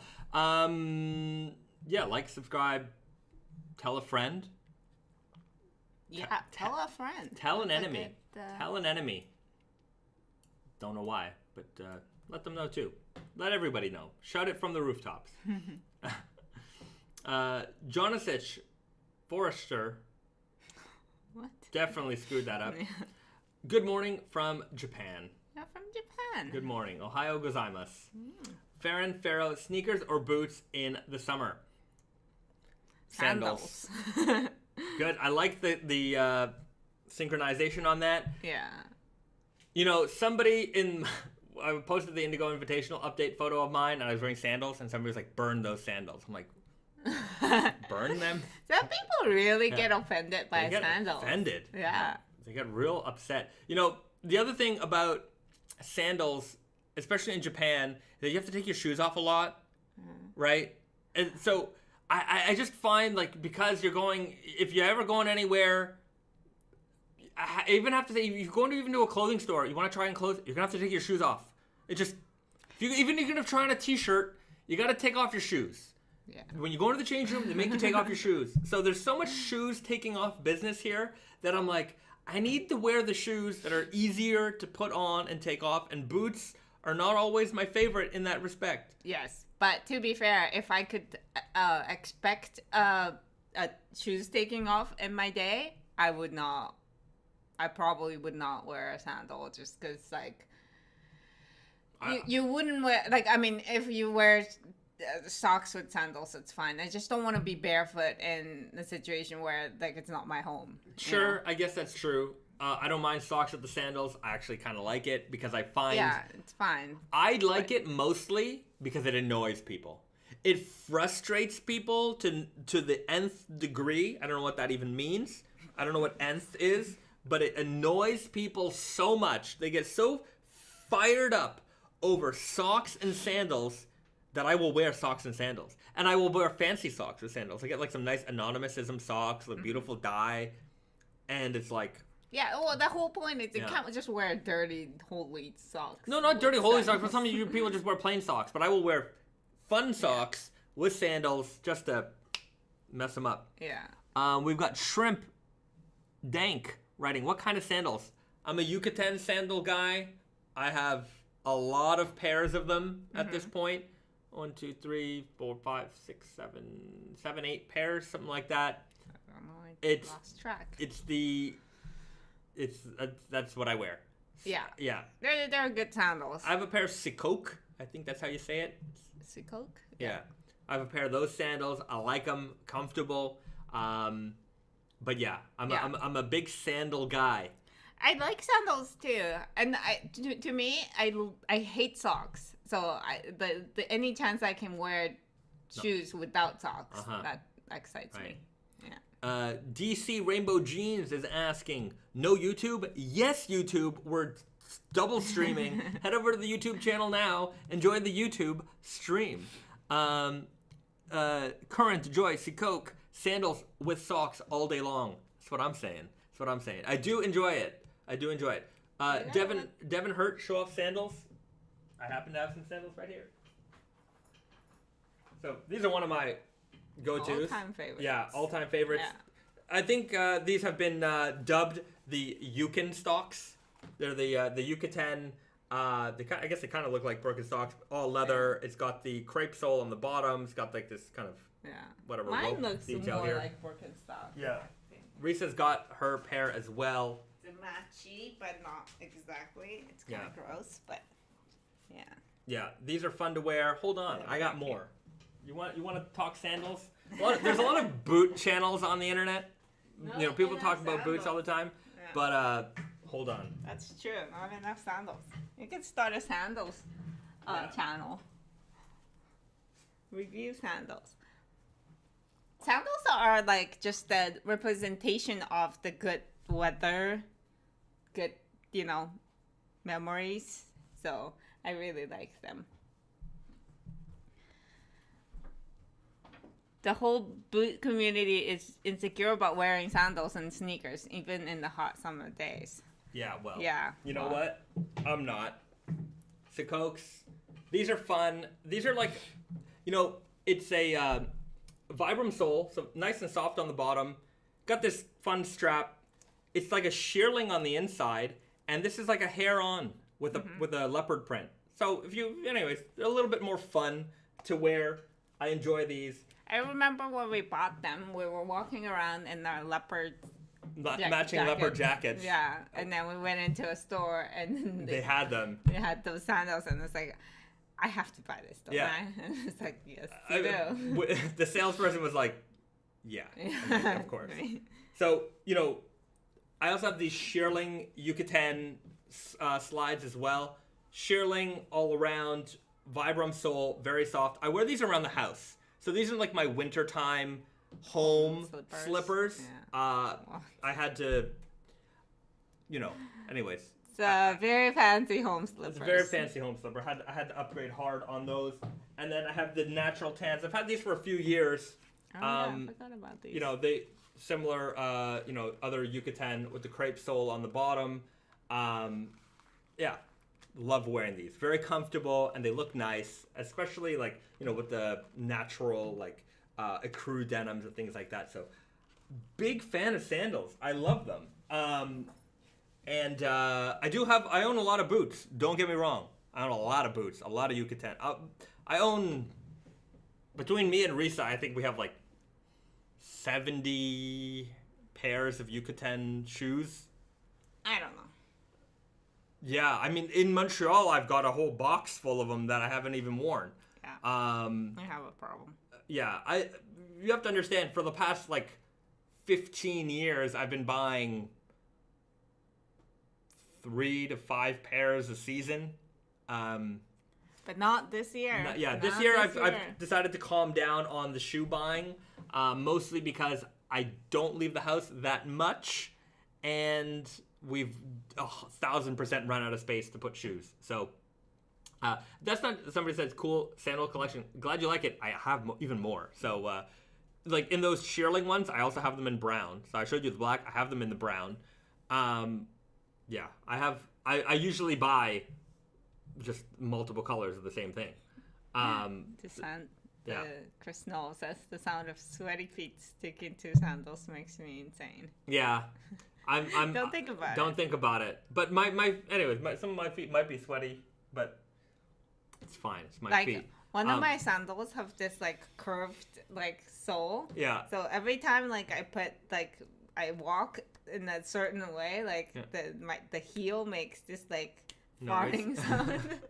And then it just always comes out of nowhere, and it's very embarrassing because I'm not farting, but people think I'm farting in public. Devin Hurt, how do you spell those leopard sandals? They're Suikoke, Suikoe. No, Coke. Suikoke. Yeah, I think so. Yeah, Suikoke sandals. There's some kind of apostrophe somewhere. Yeah, too, I think. But you should find them. They make a lot of stuff, a lot of different colors and whatnot. Yeah, they also work with all the brands. Yeah, there's a lot. They do a lot of collaboration. Yeah. So, you can find them. Show off my sleep. Yeah, Risa's got some as well. She's got some crazy ones. Yeah, the Moore, Yucatan, Jonasich Foster. Those are pricey, though. They are pricey. Yeah. We get a special friend. Yeah, we are friends with Yuki at Yucatan, so yeah. Yeah, Risa's Suikokes are crazy. Yeah. Yeah. It's like a slipper, but moccasin style. Yeah. With the fur. Yeah. Very beautiful. Yeah. But you have those other sandals with the metal and stuff on them. Those are crazy. Yeah, those are not Suikokes. Yeah, they're not Suikokes. 70 pairs of Yucatans. Damn, Venomous Teddy. Yeah, I got a lot. I got a problem. I own a lot of shoes. A lot of denim, a lot of shoes, a lot of T-shirts. I've got hundreds of T-shirts, just piles of them. Our closet is erupting. It is. It's mostly my side erupting. I don't know. Your side, it's all these T-shirts that he's talking about. It's neatly folded up and put it in piles, and you don't want to break those piles, so you don't wear most of them. Yeah, I don't wear the same T-shirts. Yeah, I wear the same T-shirts all the time. There's a handful of T-shirts that I wear, and then everything else is just that's the collection. Yeah. Leave them. Yeah. So it's fine. The pile looks nice. Just leave it. KW, so it's now about 5 months in. How is the No New Shoes 2022 resolution going? It's going. I've purchased no new shoes this year, and I plan on continuing that until the end of the year. Yeah. You're your interest is going in the different ways. I wouldn't say That's where my interest is going Yes. these days. You can see there's nothing on my wrist right now, but that's really where all of my interest is going these days. Yes. You know, I was talking to Michael from Iron Snail the other day. I was chatting with him, and I'm like, because when I first started talking with Michael, you know, we were talking about watches, and I'm like, yeah, you know, I always like them, but I know if I get into it, it's going to be dangerous. So I really never get into it. I try to avoid it. And I was just talking with the other day. I'm like, man, I got bit. I got bit. All I'm looking at is watches online. I'm like, oh, look at that watch. Look at that watch. I just want watches. I got to be careful. Yes. I got to be careful. Clive Sue asks, any tips how to maintain a raw denim jacket? To wash them or no? I wouldn't say that it's so, you know, the rules aren't so much that you wash it or you don't wash it. Wash it if you need it. You know, the thing about denim jackets is, unlike a pair of jeans, you probably don't wear it every day, day in, day out, like you do a pair of jeans. So, and even if you wear them, you probably wear something underneath, so it's Yeah. not like it's soaking up your sweat or whatever. So I find that it takes a little bit longer to fade in a denim jacket just because of that. And also because it probably doesn't get as dirty as a pair of jeans. You don't have to launder it as much. But when you do, treat it like you would a regular pair of jeans, inside out, cold wash, hang dry, or just soak it in a tub. However way you treat your jeans, you could treat your jean jacket. But odds are you don't have to launder your jacket as much, because the likelihood is that you're not wearing it as much. Venomous Eddie, those Sikokes that Risa showed are very true to Canada's heritage. Is it? Yeah, well, moccasin style. Oh, Yeah, they're very that's true. moccasin-y. It's like a Coke and then like some Italian brand. Oh, really? Yeah. All right. Collab. They're channeling their Canada in there, but... Canadian. Ad 143 on Instagram writes, what's your opinion on hemp denim?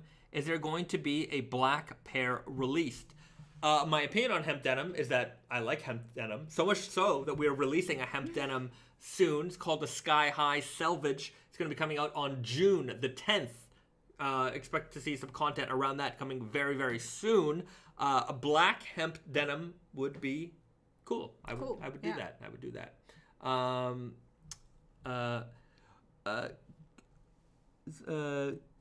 Kumenen on Instagram.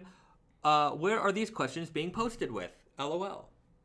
On YouTube, my friend. We're answering a lot of questions from YouTube. We are simulcasting on YouTube and on Instagram. If you're not watching us on YouTube, head over there right now. If you're watching us on Instagram, come over to the YouTube channel. We've got a very active chat going on there. A great community here. And especially if you're not subscribed, get over there and subscribe now. Farron Farrow, Tudor Black Bay Bronze. All right. I'm sure I'm gonna get a lot of recommendations for watches. Farron Farrow, Omega, Seamaster, or any Sin watch are recommended. Sin watch. Right. I have a Speedmaster, and I got the Space Master the other day. It's causing some problems. Got a few problems with it, dealing with Omega with it right now, but all right, I'm gonna go show it off. I got it. I have to show it off. Yeah, this is a dangerous game. I think, I don't know what it is about men's like collection mindset. It's like I collect things too, but not to the like. It doesn't come in waves like this. It's insane. And yeah, it's gonna be an expensive hobby. Yeah. So I got the Space Master. It's a chungy boy. It's very, very thick boy over here. But yeah, check that out. I like weird digital watches, and they don't get as weird as this one. So I enjoy it. Anyways, I gotta get. You're happy. Yeah, I'm happy. J Jones writes the X33. Nice. This is the Z33. The Z33 Space Master. How does the Sky High compare to the Summer Sky? Very similar So the Sky High is the hemp blend with 20% hemp. Sky High is the hemp blend. The Summer Sky is the 100% cotton 9-ounce. Very, very similar in terms of color. One is rigid. The Summer Sky is going to be rigid. The Sky High is going to be rinse washed, so it'll be a little bit softer right off the bat. Pierre Moreau, do you own any Viberg boots? I do not. I do not personally own any Viberg boots. I think we have some in the office. Not I think. We definitely have some in the office, but those are belonging to Brandon. But personally, I do not own any. Risa is more of a Grand Seiko girl. I'm not a watch. She's not a watch person yet. But there is a watch that I want to get a band for that I want to wear. Yeah. A Seiko Sports. Yeah. Anyway, you'll see some more watches in the content coming soon, just because. Anyways, yeah, your mind is on it. My mind is all on it. Fair and Farrell, wow, beautiful watch. I'm glad you like it. Anyways, I gotta. It's thick, so thick, but yeah, it's a weird one. Omega Space Master. I thought the waves was just me. No, I think I don't know. It just seems like I don't know. It's definitely your thing. Like everything comes in waves. Even food and stuff. Like you tend to like certain food like for like a very intensely for a period of time, and then you just move on. Yeah. But I think it just comes with the territory, raw denim, heritage wear, leather, boots, coffee, then you get into watches, right? It's all part of like this men's better, I don't know what the word is. The men's better traditionalism type of as we get older, we just want things that are more refined, more distinguished, I guess. And I mean, watches, like, it makes sense that it comes with age because you really cannot afford it when you're younger. 20 years old. And you also see the value in it when you're older because it's like, yeah, I can wear this until I go. Right. I die. Until I'm like, in basically. the ground. Right. Yeah. And when I'm in the ground, it goes to somebody else. So it's not like it's, a throwaway item. So, yeah. I got bit by the watch bug. I don't want to. Anyways, I got to be careful because I'm not a rich man. And the things out there are they're very expensive. So, Diet Man, Team Johnny Depp or Team Amber Heard? You know what? I've not watched a single YouTube video. I really don't know. This stuff keeps getting put in my YouTube I timeline. know that it's going on, but I just don't know anything. I don't care. I'm not interested. I don't know why. I mean, I do know why people are interested. Fine, I don't want to partake in that. That's not for me. It's celebrity gossip stuff. It just seems like like a public. It's a public shaming of I don't know some sorts. Anyways, very ugly. Very ugly. I don't want to. I don't want to be a part of it. So. I think you can be a part of it. But... I don't want to partake in it. That's my opinion on it. I'm sure it's, people are going to have their own hot takes and they're going to tell me about it. But I've literally, when I see it, I don't click on it. I don't want to. I don't want to know. It doesn't interest me, to be honest. J. Jones, Naked Famous and NASA collab. One day. I hope so. That would be cool. I would love. I would really love to do that. I've definitely talked about it with our suppliers about, I want to create, space denim. If we can find some kind of material that is used in the space program somehow and incorporate that into denim, whether it's NASA or JAXA. JAXA is, the Japanese space program. Yeah, but NASA's cooler. But, whatever it is, I would like to combine those together and make some kind of space-themed denim. I do, speaking of watches, I do like space-themed watches. That's what turned me onto this one. There's also a Seiko, I forget the model number, but it was from Alien. And, I really, really want that watch. So, space-themed watches are also something I like. Dave Lynn, awesome. I have an Omega X33. All right. Wearing my Speedmaster 300 Heritage now. Congrats on the Spacemaster. Seamaster 300 Heritage. Fantastic. The Ripley watch from JJ Jones. That's right. There is a model number, Seiko. I don't know what it is exactly, but yeah, the Ripley watch. That's the one I want. Venomous Teddy. I hate that Hollywood gossip crap. I'm with you. I'm with you on that one. Sometimes those are interesting, but like Johnny Depp, yeah. It's relationship stuff. I don't know. Anyways, I'm sure it gets way deeper than that. I want to avoid it. JJ Jones, watches are basically men's jewelry. Oh, they are men's jewelry. Mm-hmm. Oh, yes. Especially now, there's no function to it, really, because... I mean, it tells time. It does tell time, but it's not like you need it to tell time. Yes, you do. What if your phone dies? Right? You know, the thing is, like, interestingly enough, you know, your Casio watch from 1983... so long as it's still working, hasn't rusted out or whatever, which is like there's still plenty of working watches from back in the day, works better than a smartwatch from 2010. That's true. Right? Mm-hmm. Your smartwatch from 2010 probably doesn't even turn on, doesn't even work, but your watch from 40 years ago, 50 years ago still tells the time. Mm-hmm. So yeah, I do still see a point in watches. I've never owned a smartwatch. That's not true. I've owned one smartwatch, the Galaxy smartwatch, the first one, the Samsung one. Owned it? I had it. I used it for like a day or two, and I'm like, I hate this thing. I hate that I have to charge it. I hate that, it's this clunky thing. It doesn't really do anything because I have my phone right here. Yeah. Right? They have to be together, right? Yeah. I mean, I don't know. I'm not going to write a message on this thing. Yeah. Oh, I could check my message, and then I could take out my phone and write this thing. Forget it. I gave it away to my buddy. I'm like, out of here. Don't want that. I really still don't really see the point, but I mean, maybe it's just me. Yeah. Okay. Devin Hurt. Omega Alaska Project is my grail. I definitely want that watch. It's that giant watch with the thing. Yeah. That thing is so cool. So cool. Yeah. There's also that diver watch that kind of looks like the Seiko Ripley. With the big button on the side. That one's also super cool. I forget what it's called, but it's another Omega watch. Omega makes great...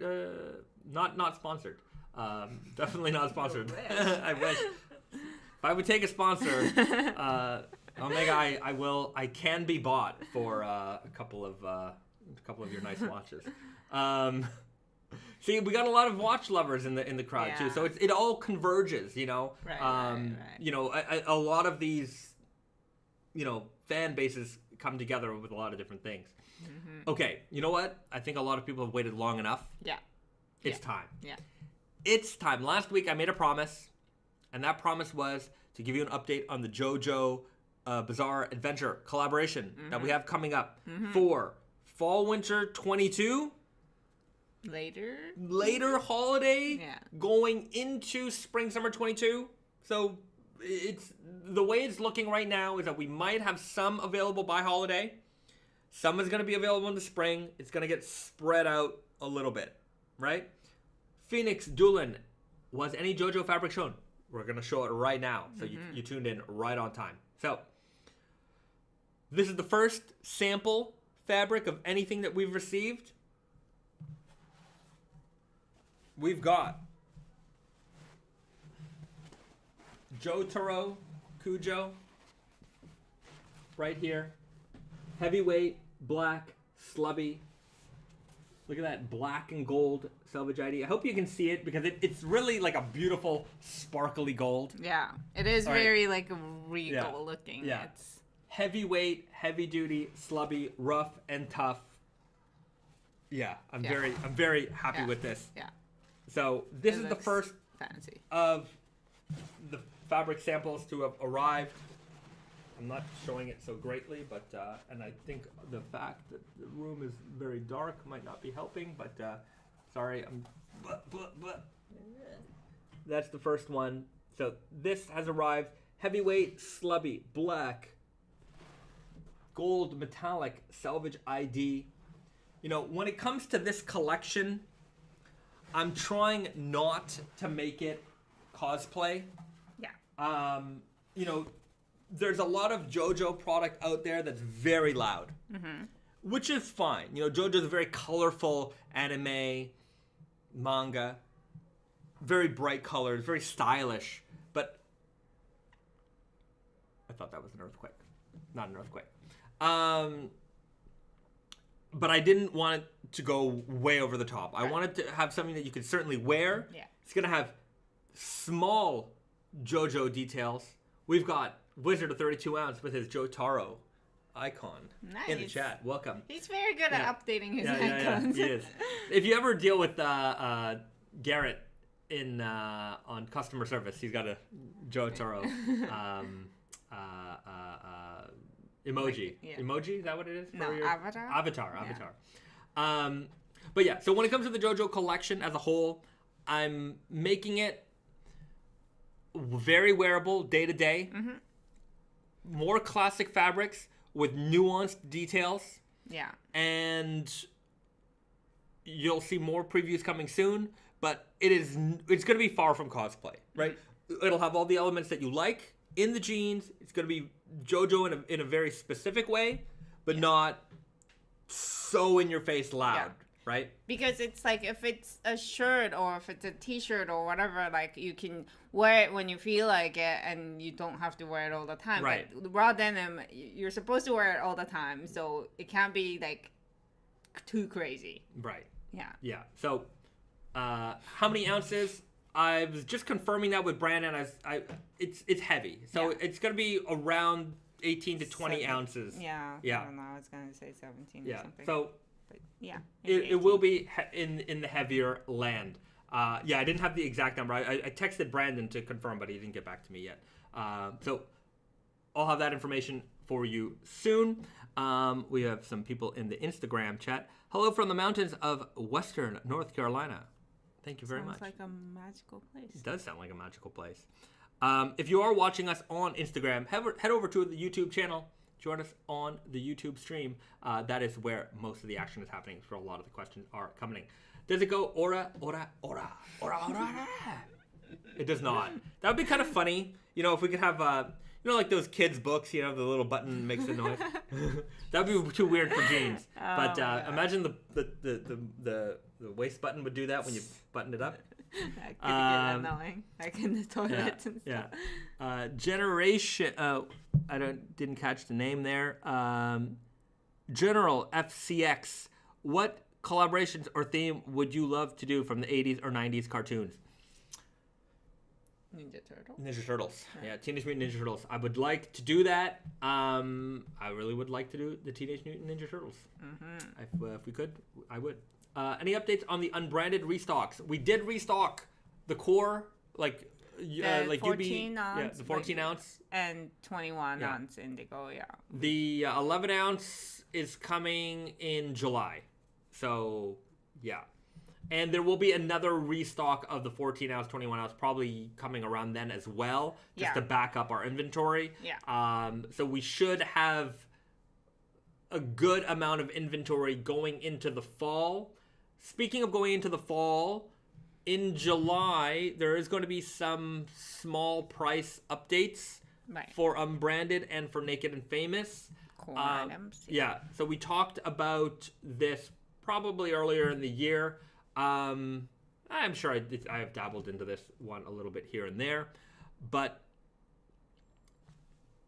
we all know kind of the way the world is going right now, and we've been fighting price increases for a very long time. And I don't like doing price increases, but eventually it has to happen, you know. But luckily our price increases are small, right? Yeah. We're eating up most of the price increase, even though we're increasing the prices a little bit.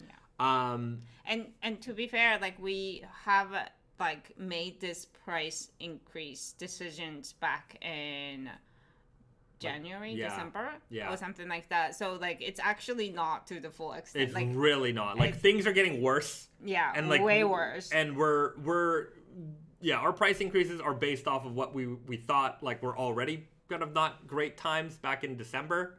Yeah. So So it's only a very small amount of increase, I have to say, compared to what's going on in the world. It's really not much, but it pains us to do this. Yeah.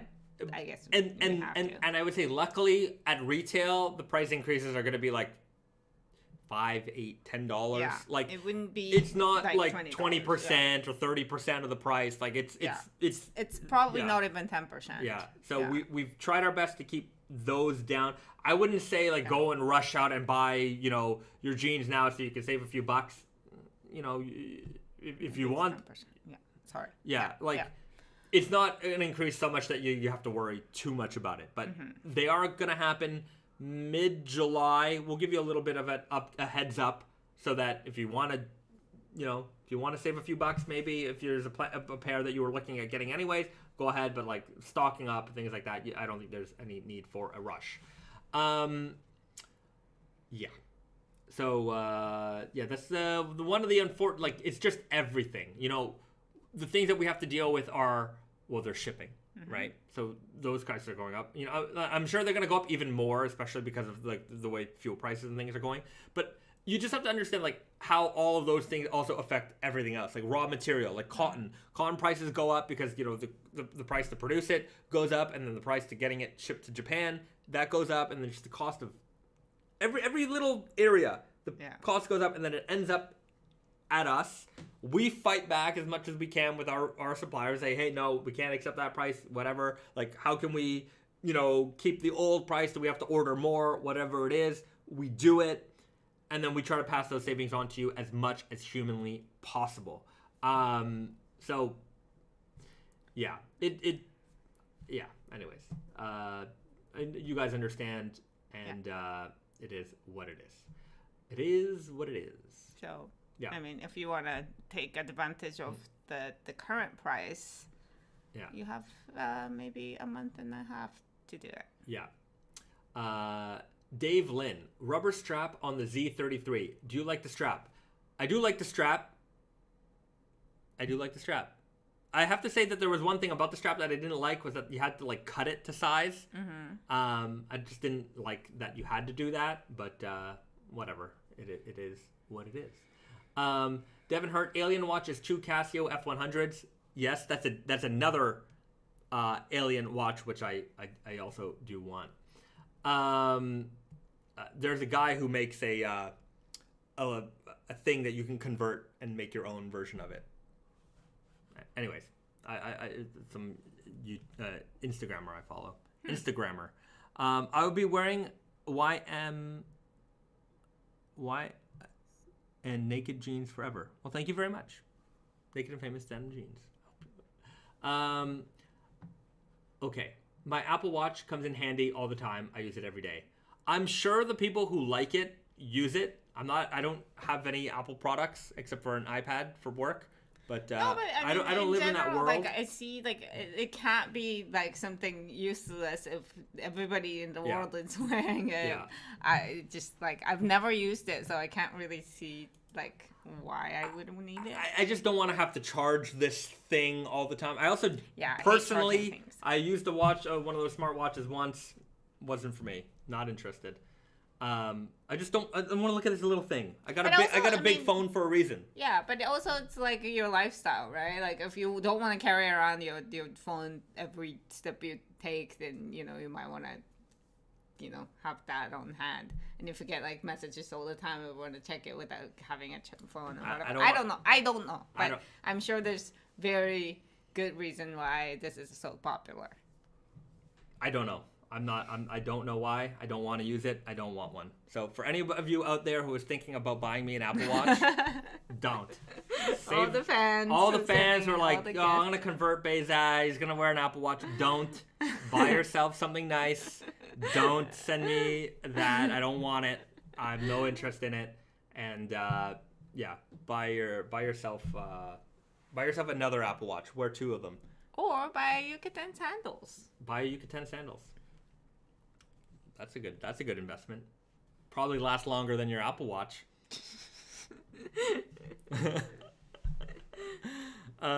Anyways, We've got people in the Instagram chat who are agreeing with my opinion on the Apple Watch and smartwatches in general.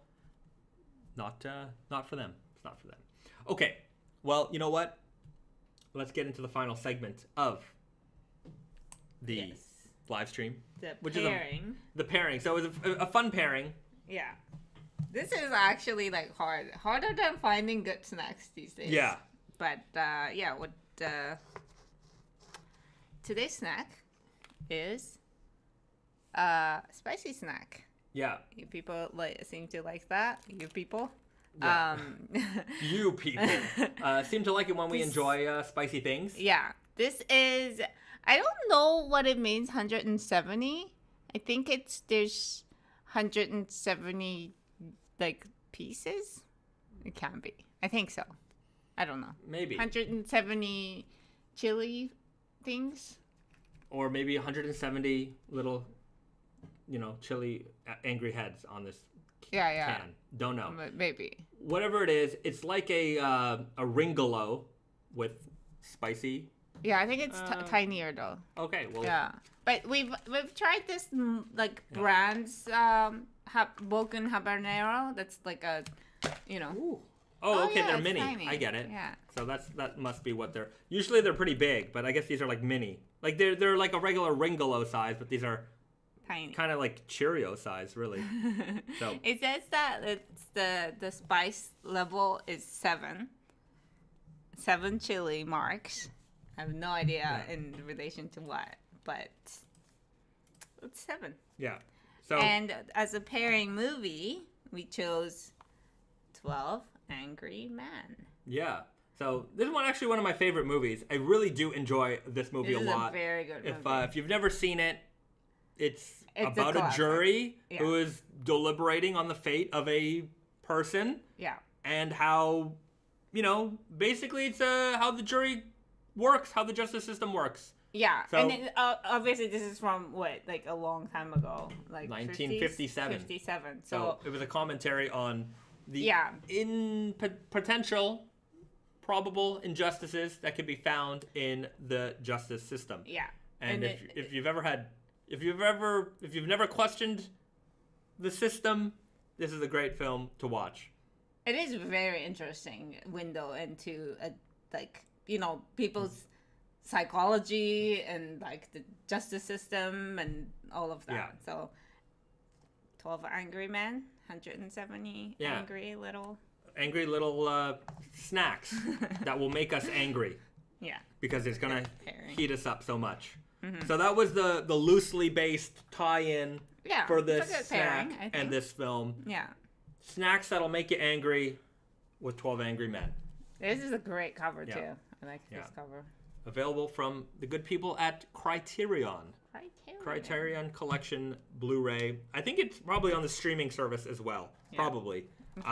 Anyways. Have some angry bits. We'll have some angry bits. So let's give that a try. I'm going to try a handful of them. It's very tiny. It's very delicious. Oh, look, there's a game. Mm-hmm. You can find a cat chili out of all these chilies in the package. I see. Let's see if I can find it. Heat level, I don't know, 4.5 out of 10. It hits you at the end. Like, you eat it, very potato-y kind of flavored at the start. It's, like, delicious. I like this Yeah, they're flavor. very good. They're not particularly spicy. I found the cat. Oh, okay. There you go. Yeah, pull it out a little bit. Yeah, you found it. There you have it. Japanese ringolos. Yeah, these are very similar to a ringolo. In fact, I think they're the exact same thing. They're the exact same flavor, except these are spicy. Spice level is not very high. Delicious level is high. Very nice. I like this. It's a good product. I never had this version of it. I do like it in this kind of small form. I don't know. It's kind of harder to eat. But it's easier to transport in a cup. Mm-hmm. 170 Scovilles? I don't think so. It says 170 tsubu haba. It just means, I think, that you get there's way more than 107. There's way more than that in there. Yeah. Fair and Pharaoh. I didn't appreciate nice shoes, watches, good denim until they became not needed. An automatic watch will still work at the end of the world when zombies take over. It's true. You know, when you're out in space, floating among the stars, your automatic watch will still work if you get lost from the mothership and you're floating off into space. You want to check what time it is? You want to check what time it is because time is important. Well, you want to know how many more years is it until, like,